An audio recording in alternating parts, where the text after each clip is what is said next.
আসসালামু আলাইকুম গাইস, কেমন আছেন আপনারা সবাই? আমি সীমা চৌধুরী আবারও আপনাদের মাঝে আমি কক্সবাজারের দ্বিতীয় ভিডিও নিয়ে আপলোড দিচ্ছি।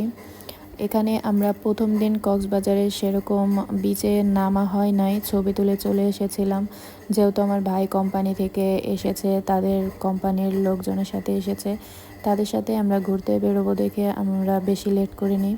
প্রথমে আমরা মেরিন ড্রাইভ, মিনি বান্দরবন, তারপর আর একটা জায়গায় আমার সঠিক নাম মনে নেই, সমুদ্রের পাড়ে যেখানে সূর্য ডোবা দেখতে গেলে পাথর দেখা যায় অনেক, সেইখানে গিয়েছিলাম।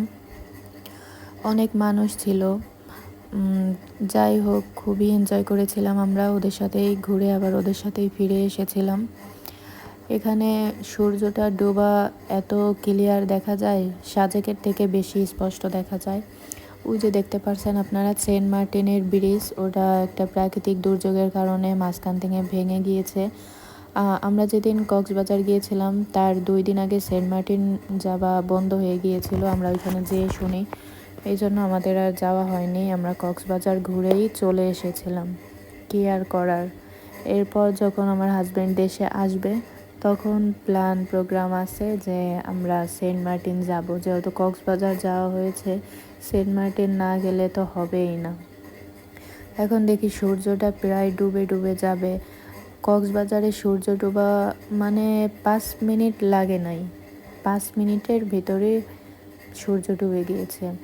তো ডোবার সময় এত স্পষ্টভাবে দেখা গিয়েছে, আমরা খুবই এনজয় করেছি। অনেক ভিডিও, অনেক ফটোশ্যুট করা হয়েছে। তো দেখতে থাকেন আপনারা, আপনাদের কাছে কেমন লাগলো দেখেন, আপনারা দেখলেই বুঝতে পারবেন কতটা স্পষ্ট। আর এখানে এত মানুষ, এত পরিমাণের মানুষ, যেহেতু শুক্রবার ছিল সেহেতু অনেক মানুষের ভিড় ছিল। আর আমরা যেখানে যাব মানুষজনের ভিড় না থাকলে আমি যাই না সেখানে, আমার ভালো লাগে না, ঘুরে মজা পাই না। তা আপনারা দেখতেই পারছেন সূর্যটা কিভাবে ডুবে যাচ্ছে, একদম স্পষ্টভাবে দেখা যায়। খুবই ভালো লাগলো। আমার ভিডিওটি আপনাদের কাছে কেমন লাগে আমাকে অবশ্যই কমেন্ট বক্সে জানাবেন। যদি ভালো লাগে অবশ্যই একটি লাইক করবেন, শেয়ার করবেন, আর আমার চ্যানেলটিকে অবশ্যই সাবস্ক্রাইব করবেন। আপনারা যদি আমার পাশে থাকেন, আমি আমার চ্যানেলটিকে অনেক দূরে এগিয়ে নিয়ে যেতে পারবো, অনেক বড় করতে পারবো। আমার নতুন চ্যানেল, আপনারা প্লিজ আমার চ্যানেলটিকে সাবস্ক্রাইব করবেন। তো ভালো থাকেন আপনারা, আপনাদের মাঝে আমি আরও ভিডিও নিয়ে আসব। সেই পর্যন্ত আল্লাহ হাফেজ।